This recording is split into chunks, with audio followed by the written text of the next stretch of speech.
So 2.5x open from Matt Marinelli on the button. Jasamgale goes 11 bigs in the small blind call. Queen 4 deuce rainbow.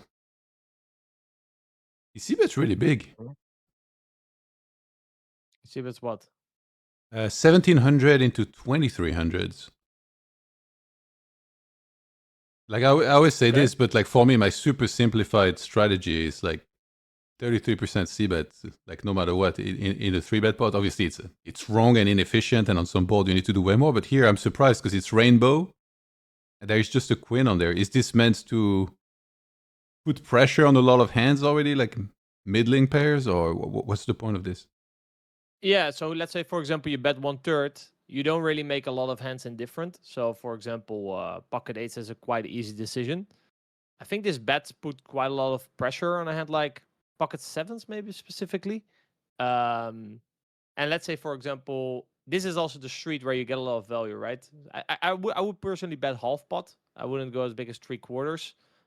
But yeah, this is probably the size that makes a hand like sevens indifferent, I would guess.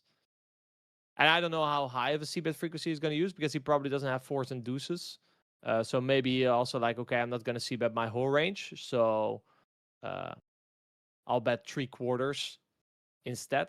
Because basically if you bet a bit more polarized, a bit more top bottom, obviously your top makes more money because more money goes in. And with your bottom, you put more pressure on a hand like pocket sevens, or think a hand like king jack of clubs or something like that. Okay. So basically, you don't want to have him have an easy decision. Whereas if you face a 1/3 bet here, you have quite an easy decision, right? Yeah. You fold 8-9 of diamonds, and that's basically it. So we do see a call from Matt Marinelli. Ace of clubs on the turn. And this time, Jasamgale sizes down.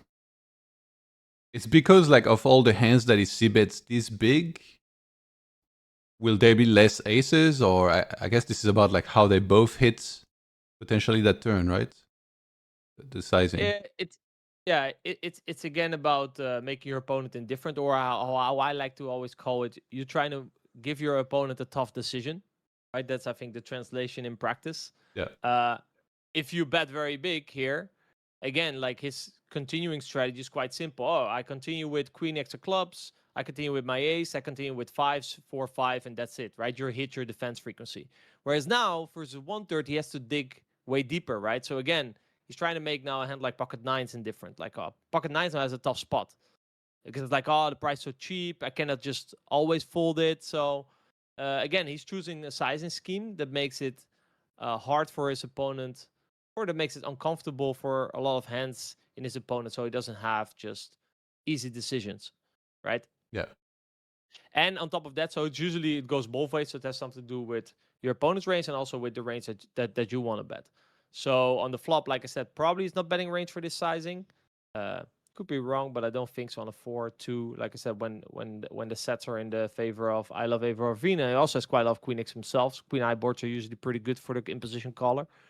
And then on the turn, he's probably saying that he also still wants to. Actually, that's not completely true in this spot, but usually also your bet size is kind of represented for the type of hands that you want to bet. So let's say you want to keep on betting pocket kings. Well, if you want to keep on betting pocket kings, you should bet a small size, right? Because you're trying to get those calls from pocket queens, or like I said, a call sometimes from pocket nines. So it's usually these two factors that come into play. Yeah. We see Matt Marinelli jam here against this bet. Is this mostly like he's gonna make this jam for protection of some hands, or like what's the argument for jamming versus calling?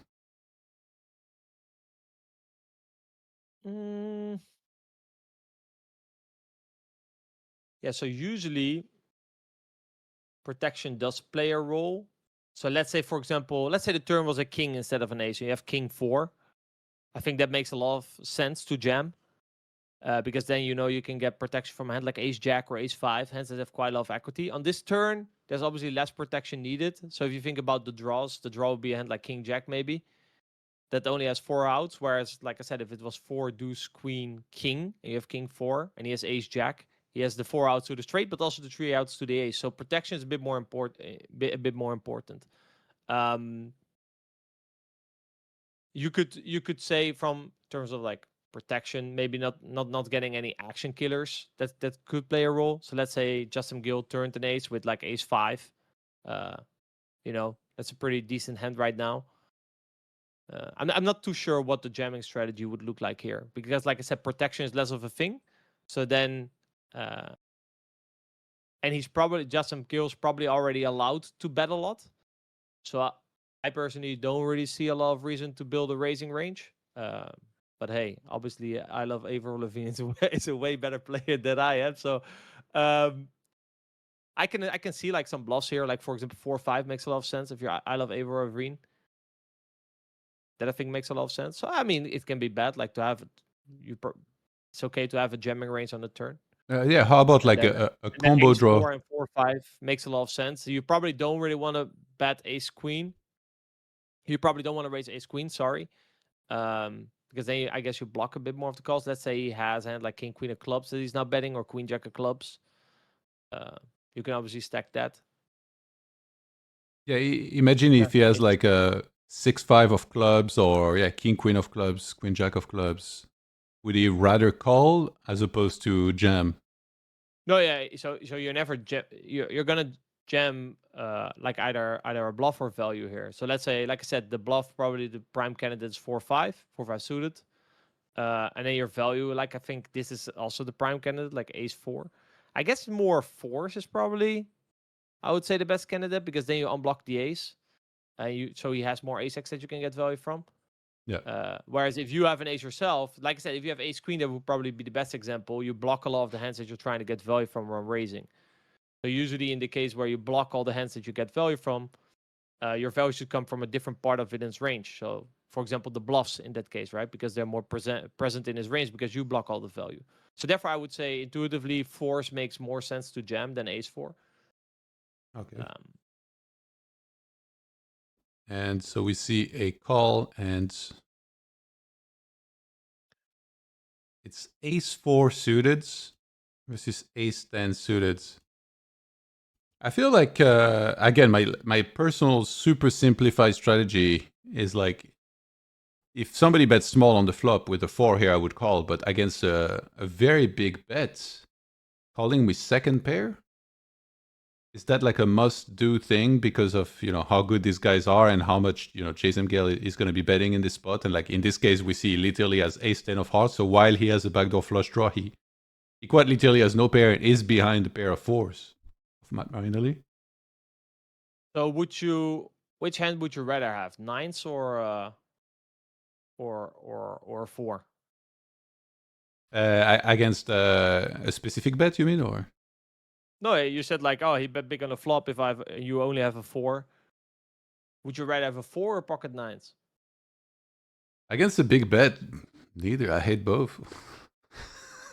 Okay, so that kind of shows you the power of a big bet, right? Yeah.